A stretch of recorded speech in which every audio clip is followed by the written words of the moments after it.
Okay, so let's just dive right in.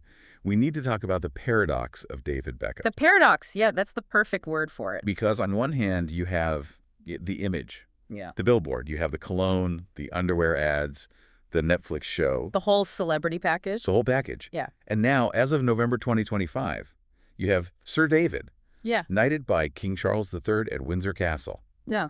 It feels like the final perfect puzzle piece just clicked into place. It does feel a bit inevitable now, doesn't it? It's the storybook ending to, probably the most unique career arc in modern sports history. But that's the issue, isn't it? That Sir David image. Yeah. It kind of smooths over all the rough edges. It makes it all look like destiny. Mm-hmm. But when I was going through the stack of research for this deep dive, the biographies, the old match reports, the contract details, the guy I found wasn't some natural genius just floating through life. I found a grinder. Yes. I found someone whose career was actually defined by rejection and this almost obsessive level of specialization. That is exactly the tension we need to explore. If you ask a marketing executive who David Beckham is, they'll tell you he's a global brand, a pioneer of the athlete as celebrity. Right, the metrosexual pioneer, the fashion icon. But if you talk to a football purist, or even better, if you look at the notes from his old manager, Sir Alex Ferguson, you see a completely different person.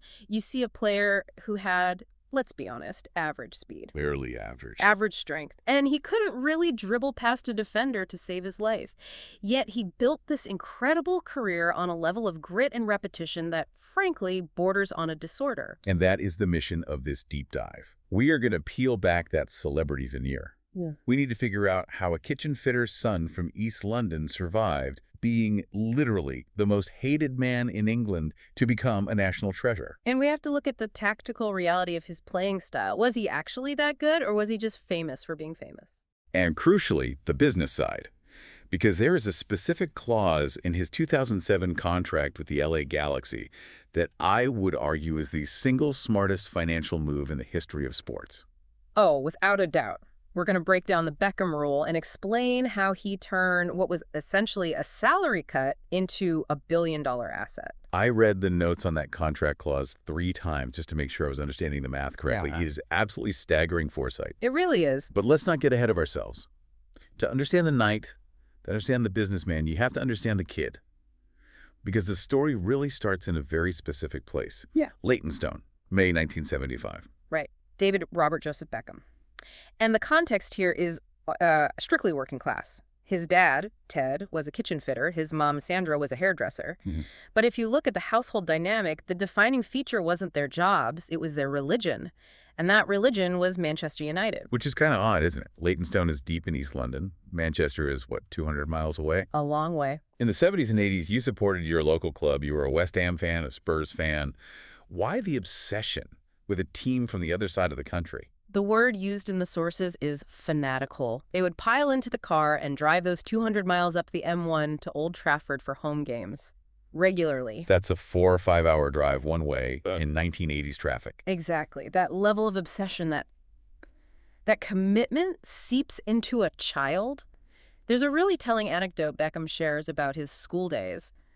Teachers would ask him, "What do you want to be when you grow up?" You'd say a footballer. Every single time. And the teachers would get frustrated and say, "No, David, what do you really want to do for a job?" And he just couldn't process the question. For him, there was no distinction. There was no plan B. It was the only thing he ever wanted to do. There's another detail about his background that I think often gets lost in that British icon narrative. We focus on the East End, working class roots. But there's a strong connection to Judaism in his upbringing. There is, and it's something he's spoken about as being very significant to him. His maternal grandfather was Jewish, and David was incredibly close to him. He actually wrote in his autobiography that he considers himself half Jewish. I remember reading that. He said he probably had more contact with Judaism than with any other religion growing up. Which just adds another interesting layer to the whole working class lad story. It's more complex than the simple caricature. So you have this kid. He's got a single-minded passion, incredibly supportive parents, and this one big dream.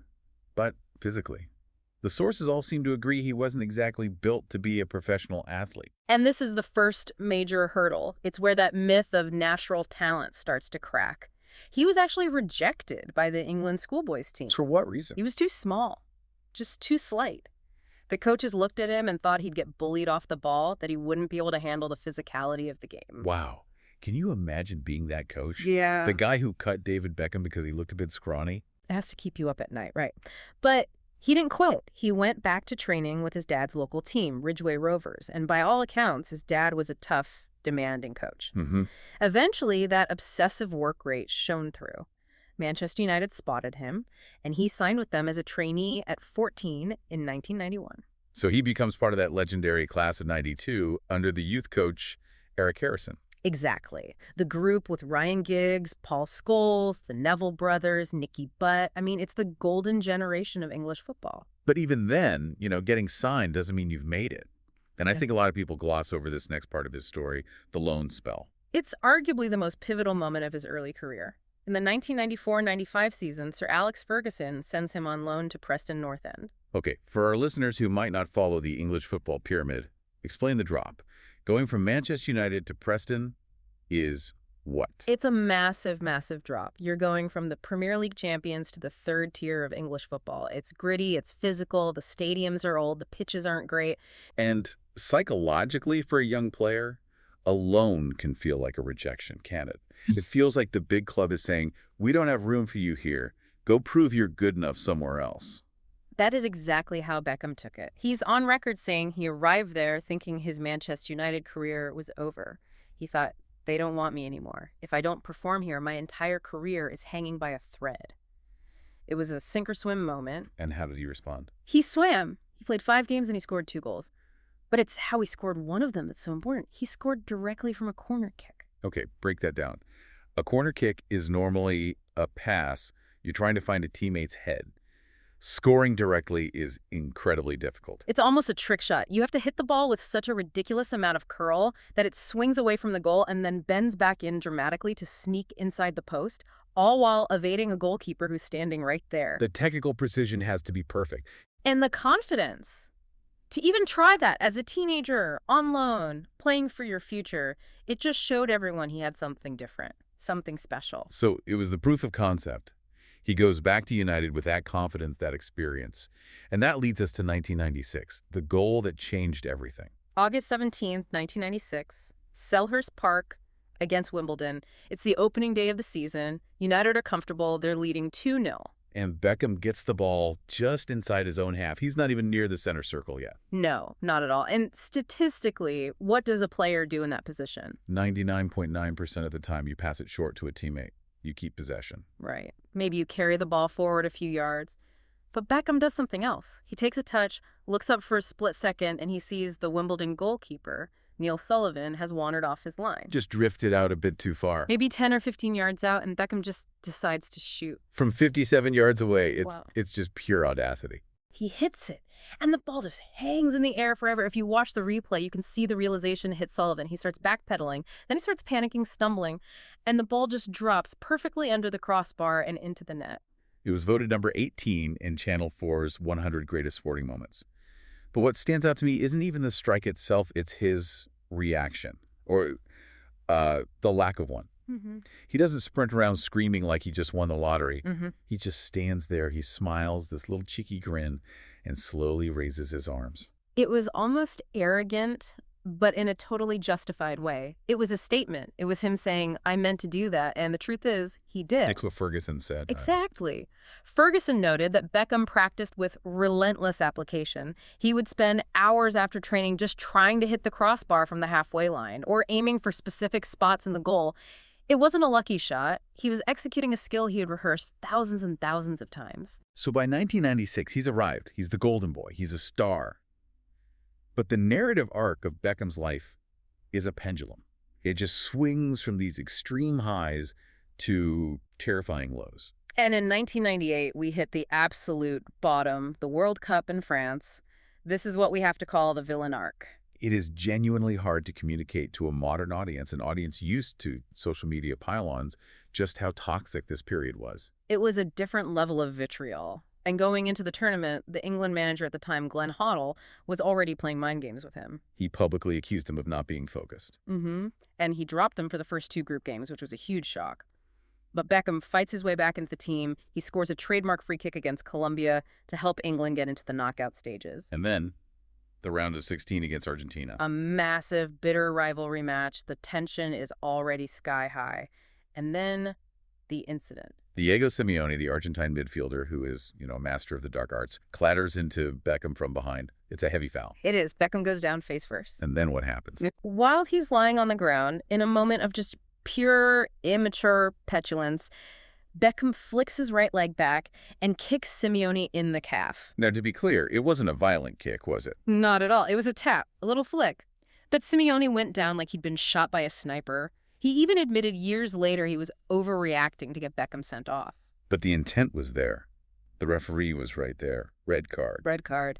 England has to play with 10 men for the rest of the game. They fight heroically, but they lose on penalties, as they always did back then. And the country didn't just blame him. They tried to crucify him. It was a national shaming on a scale I've never seen before or since.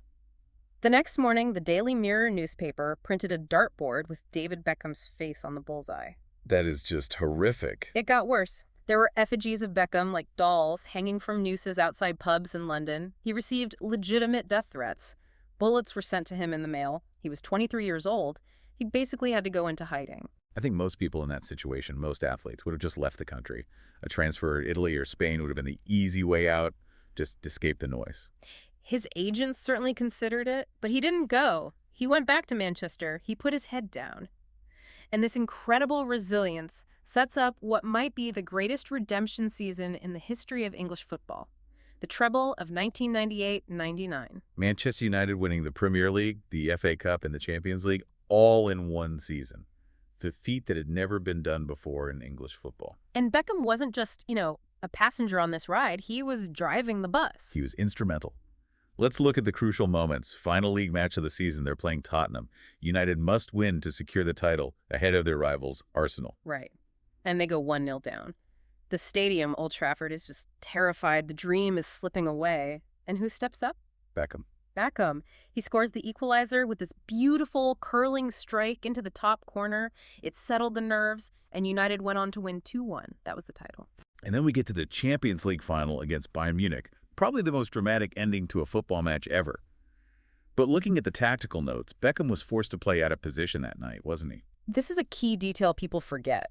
Roy Keane and Paul Scholes, the two best central midfielders in the world at that time, were both suspended for the final. A huge loss. A catastrophic loss. So Beckham had to move from his comfortable spot on the right wing into the engine room, into central midfield. He had to run the game against this huge, powerful Bayern Munich side. And in injury time, they're down 1-0. It's over. United get 2 corners. And Beckham takes them both. His delivery on those 2 corners is the sole reason United won that trophy. The golden corners. The first one causes absolute chaos in the box. Teddy Sheringham pokes it in. The second one, just moments later, he whips it in again. Sheringham gets a flick on, and Ole Gunnar Solskjaer scores. Goal. Unbelievable. In the space of 12 months, Beckham went from being the most hated man in England to a European champion and the runner-up for the Ballon d'Or, the award for the best player in the world. It's cinematic. You couldn't write a better script. But just as his football career stabilizes the absolute pinnacle, his personal life turns into a total circus. This is where the brand explodes. Enter Victoria Adams. Posh spice. They met in 1997, and when they got together, it just ceased to be a normal relationship. It was a merger. The media immediately dubbed them Posh and Becks. They became this cultural phenomenon that transcended sport and music. They were everywhere. And the wedding in 1999 was the absolute peak of this. It was at Luttrellstown Castle in Ireland. They had golden thrones.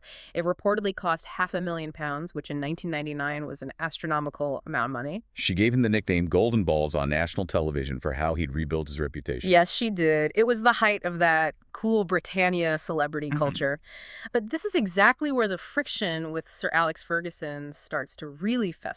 Because Ferguson was old school. He was an old school Scottish socialist. He believed in the team, hard work, discipline, humility, and he saw this new celebrity lifestyle as a massive distraction. He famously said he was never a problem until he got married. There was that one specific incident with the parenting fine, right? Yeah. That feels like the moment that cracks really became visible. Oh, definitely. It was in 2000. Beckham missed a training session to look after his first son, Brooklyn, who had gastroenteritis. A perfectly valid reason for any father. Of course. But then later that day, photos surfaced of Victoria at a London Fashion Week event. So Ferguson's thinking was, if she's out at a party, she could have been at home looking after the sick kid. That's exactly it. He felt Beckham was prioritizing Victoria's celebrity career over his duty to Manchester United. He fined Beckham 2 weeks' wages, which was £50,000, and dropped him for a crucial match against Leeds. It was a power play, a battle for control. But the relationship didn't truly irrevocably break until the physical altercation, the famous flying boot incident. February 15, 2003. FA Cup 5th round. United lose 2-0 to their arch-rivals, Arsenal. Ferguson is in the changing room afterwards, and he is absolutely raging. He's shouting, he's kicking things. There's a boot lying on the floor. He kicks it in frustration. And of all the people it could have hit in that crowded room, it hits David Beckham. Hits him right above the eye, cuts him open. He needed stitches. And apparently, Beckham actually tried to go for Ferguson, and the other players had to hold him back. The next day, he made sure the world saw it. Oh, he did. He drove to training with his hair deliberately swept back to reveal the butterfly stitches over his eye. He wanted the press, the world, to see what had happened. That was the end. That father-son dynamic was completely shattered. United tried to sell him to Barcelona, but Beckham refused to be a pawn in their game. He took control of his own destiny. He chose Real Madrid. And so begins the Galactico era. He moves for about 37 million euros. But immediately, there's a branding issue. He can't wear his trademark number 7 shirt. Because Raúl, the captain, the king of Madrid, had it. Right. It was untouchable. So Beckham's team has to choose a new number. And he chooses number 23. Why 23? Because of Michael Jordan. And that single choice tells you everything about Beckham's headspace at the time. He wasn't just comparing himself to other footballers anymore. He was aligning his brand with the greatest, most marketable athlete in American sports history. He was thinking globally. And commercially, it was a home run, an absolute landslide. Merchandise sales with Beckham 23 on the back reportedly topped $600 million during his 4 years in Madrid. That is just a staggering number. But on the pitch, the whole Galactico experiment, it wasn't exactly a trophy machine, was it? No, it was a chaotic time. They had all these amazing attacking players, Zidane, Ronaldo, Figo, Beckham, but the team was unbalanced. They were firing managers constantly. They actually went 3 seasons without a major trophy. But the end of his time there, that 2006-07 season, is another one of these massive tests of his character. This is the conflict with the manager, Fabio Capello. In January 2007, Beckham announces he signed a pre-contract agreement to leave for the LA Galaxy at the end of the season. Capello, who's a very strict, old-school Italian coach, takes it as a personal insult. He goes public, doesn't he? He does. He holds a press conference and says Beckham will train with the team, but he will never play for Real Madrid again. He basically banishes him. Most players in that situation, especially wealthy superstars on their way out, would have just checked out. They would have sat on the beach, collected their paycheck, and waited for the flight to LA. But Beckham did the complete opposite. He showed up to training every single day. He trained like a demon. He was the most professional player there. He supported the team from the stands during games. And the other players noticed. The other players, Raúl, Roberto Carlos, Van Nistelrooy, started lobbying Capello to bring him back. They told the manager, "We need him." Eventually, Capello had to swallow his pride. He put Beckham back in the starting lineup. And what was the result? Beckham was pivotal in their run-in. They were trailing Barcelona in the league, but they went on this incredible run. And they won the La Liga title in Beckham's very final match for the club. He left as a champion. It's a recurring theme, the rejection, the comeback. But before we jump across the Atlantic, I want to touch on his England career during this time. Because amidst all the club drama, he becomes the captain. And there is one moment for England that I think defines him more than any other. The Greece game. The Greece game. October 2001. It's at Old Trafford, a World Cup qualifier. Right. England are losing 2-1 in stoppage time. If the score stays the same, they face a perilous two-legged playoff against Ukraine just to get to the World Cup. The crowd is groaning. The team looks paralyzed with fear. And Beckham had basically played the entire game on his own. The stats are absurd. He covered more ground than any other player. He was tackling, passing, running. He was doing everything. He was a man possessed.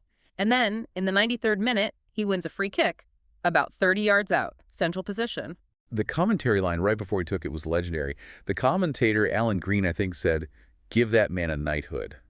Talk about foreshadowing. He steps up, the trademark run up, the lean to the side, and he just whips it right into the top corner. It was practically the last kick of the game. He single-handedly dragged England to the World Cup. And then, at that World Cup in 2002, he gets his final redemption. He scores the winning penalty against Argentina to finally fully exorcise the ghost of 1998. The catharsis of that moment was incredible. You could feel it through the television. Okay, so let's pivot.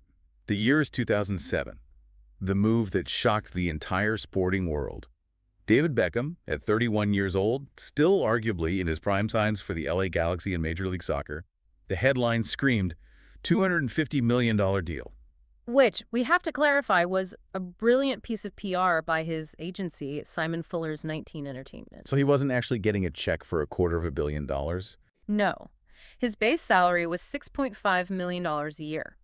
Now, that was still a huge number for MLS at the time, but it wasn't $250 million. That bigger number was a potential earnings projection. It included his salary, revenue sharing from the team, and all his potential commercial endorsements over 5 years.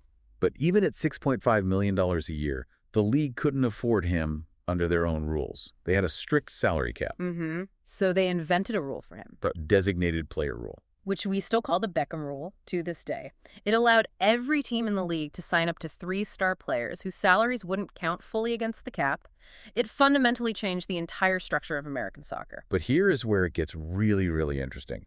The salary wasn't the point. The real value, the genius of the deal, was hidden in the contract clauses. This is the business masterstroke. Beckham's management team negotiated 2 key things. First, he got a percentage of all team revenue. We're talking tickets, hot dogs, jerseys, everything. But second, and this is the crucial part, he got an option. The contract gave him the right to purchase an MLS expansion franchise in any market except New York City for a fixed price of $25 million after he retired from playing. Let's put that number in context. In 2007, was $25 million a good deal for an expansion team?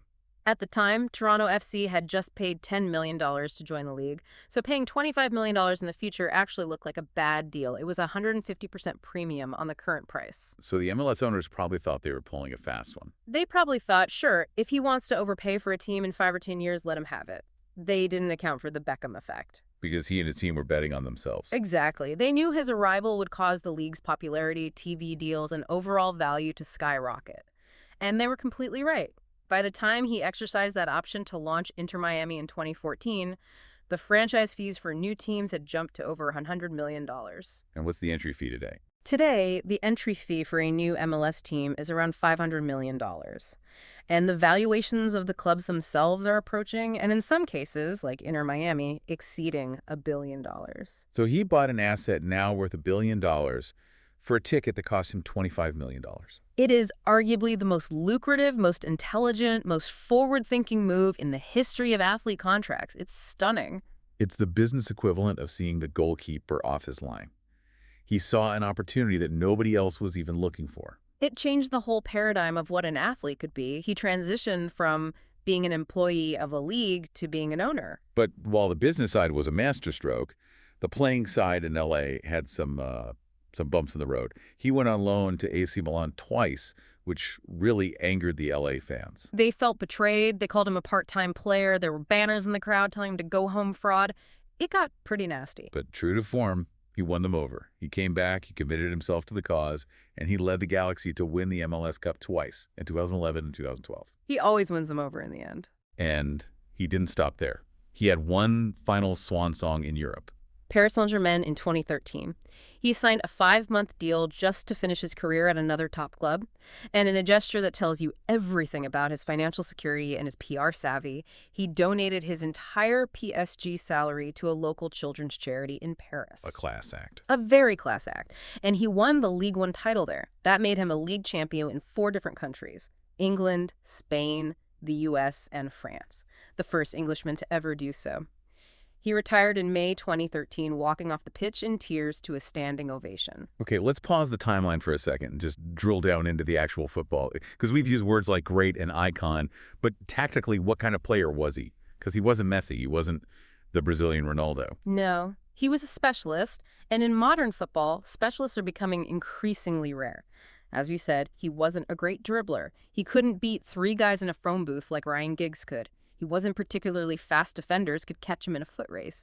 But he beat you with his brain and with his technique. The football writer Rob Smith called his crossing the dying ball. Can you explain what that means? It's his ability to cross a ball that is moving in open play with the same deadly precision as a dead ball, like a free pick. Usually, when you try to cross a moving ball at speed, it's hard to get control and accuracy. But Beckham could wrap his foot around it and generate this incredible whip. The ball would curve away from the defender and then just dip perfectly onto the striker's head. The striker barely had to move. He just had to let the ball hit him. He was maybe the greatest crosser of the ball of all time. And the free kicks. The mechanics are iconic. The arm raise, the run-up. It's all about biomechanics. If you watch slow-motion footage of him, his non-kicking foot is planted firmly on the ground, but his upper body is leaning almost horizontally to the left. His left arm goes up high as a counterbalance. Right. This extreme lean allowed him to get his right foot completely under and around the ball, and that's what generated that signature topspin and that vicious curl. He scored 65 career free kick goals, which puts him right up there in the top tier of all time. As of late 2023, he was tied with Lionel Messi at 65. That is elite company. So the boots are hung up, the Inter Miami franchise is launched, and is a massive success. But the man himself, he seems surprisingly quirky for a global mogul. The Netflix documentary really highlighted this. It did. It did a great job of humanizing him.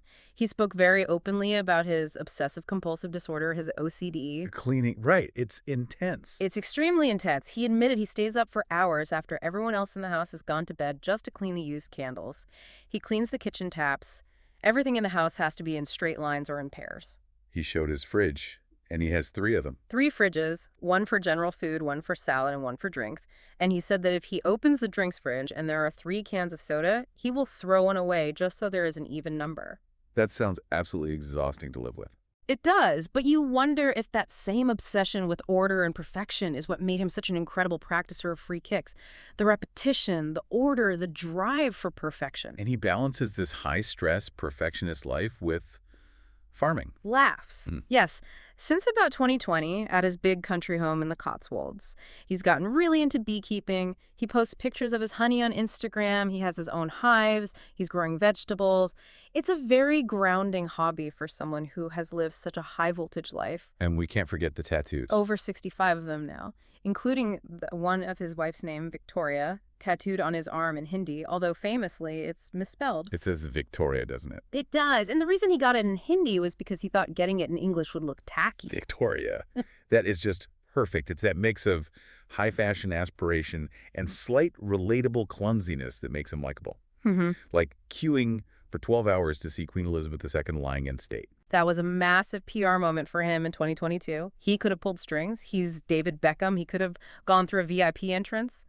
But he put on a flat cap and a suit, and he stood in that line with the general public for 12 hours. He was buying donuts for people around him. Yeah. He's a staunch monarchist. Which brings us full circle to the knighthood in November 2025. It feels like the establishment finally fully embraced the boy from Leytonstone. But we have to be balanced here. It hasn't been a completely perfect ride. No, not at all. The brand has had its glitches. The biggest one in recent years was his involvement with the 2022 Qatar World Cup. He signed a very lucrative deal to be an ambassador for the tournament. And he faced heavy criticism for that. Rightfully so, in the eyes of many. Qatar has a very poor record on human rights and especially on LGBT rights.